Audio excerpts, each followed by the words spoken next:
கர்த்தருடைய பரிசுத்தமான நாம மகிமைப்படுவதாக. ஆசீர்வாதமான ஒரு நல்ல காலை வேளையிலேயும் அனுதின மன்னா என்கிற வேத தியானத்தினால் உங்களை சந்திப்பதிலே மிகுந்த சந்தோஷம்.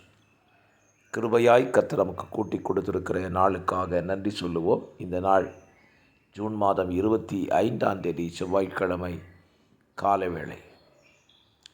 இந்த கால வேளையிலேயும் ஆண்டுடைய வார்த்தையை நாம் சிந்திக்கலாம். ஆகாதது என்று தள்ளின கல்லே மூளைக்கு தலைக்கல்லாயிற்று, அது கர்த்தராலே ஆயிற்று, நம்முடைய கண்களுக்கு ஆச்சரியமாய் இருக்கிறது. கர்த்தர் செய்வதெல்லாம் நமக்கு ஆச்சரியமாக தான் இருக்கும். ஸ்தோத்திரம். இந்த காலவெளியிலே அப்படி ஆண்டவர் செய்த ஆச்சரியமான ஒரு காரியத்தை தியானிக்கலாம்.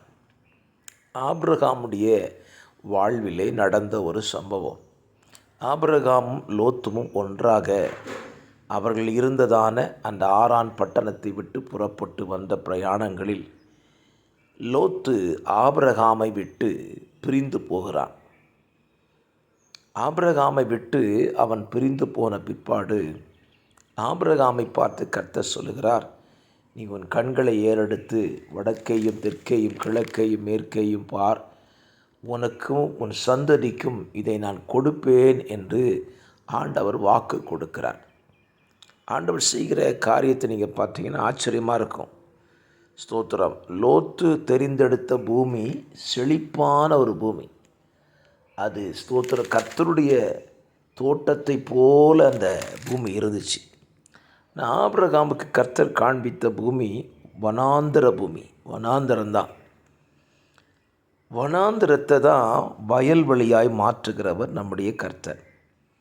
ஆபிரகாமுடைய சந்ததிக்கு கர்த்தர் இந்த வனாந்திரத்தை கொடுக்கும்போது எப்படி கொடுத்தார் அப்படின்னா, அது பாலும் தேனும் ஓடுகிற தேசமாக இருந்தது. அது மாத்திரம் இல்லை, அந்த தேசத்தினுடைய கனியை குறித்து இஸ்ரவேல் புத்திரர்கள் போய் வேவு பார்த்து கொண்டு வரும்பொழுது சொல்லுகிறார்கள், அந்த கனி அவ்வளவு பெரிதாக இருந்தது. 2 பேர் ஒரு திராட்சை கொலையை தூக்கிட்டு வந்ததாக பைபிளில் சொல்லப்பட்டிருக்கிறது. என்னை கேட்கிற அருமையான கர்த்தருடைய பிள்ளைகளை, உங்கள் வாழ்க்கையில் ஆண்டவர் செய்கிற காரியம் எல்லாமே அது ஆச்சரியமாக தான் இருக்கும். ஆகவே ஸ்தோத்திரம், நம்மை தள்ளி விடுகிறவர்களை குறித்து நாம் வருத்தப்படாதபடி தேவன் நமக்கு செய்கிற ஆச்சரியமான காரியங்களை மட்டும் எதிர்பாருங்கள். அவர் நிச்சயமாய் நமக்கு ஆச்சரியமானதை செய்வார். ஆபிரகாமுடைய சந்ததிகளுக்கு ஆச்சரியமானதை கொடுத்தது போல உங்களுக்கும் உங்கள் சந்ததிகளுக்கும் ஆச்சரியமானவைகளை கொடுக்க அவர் சித்தமுள்ளவராய் இருக்கிறார்.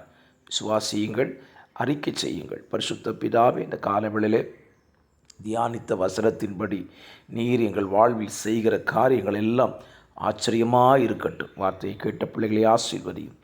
இயேசுவின் நாமத்தில் பிதாவே, ஆமென்.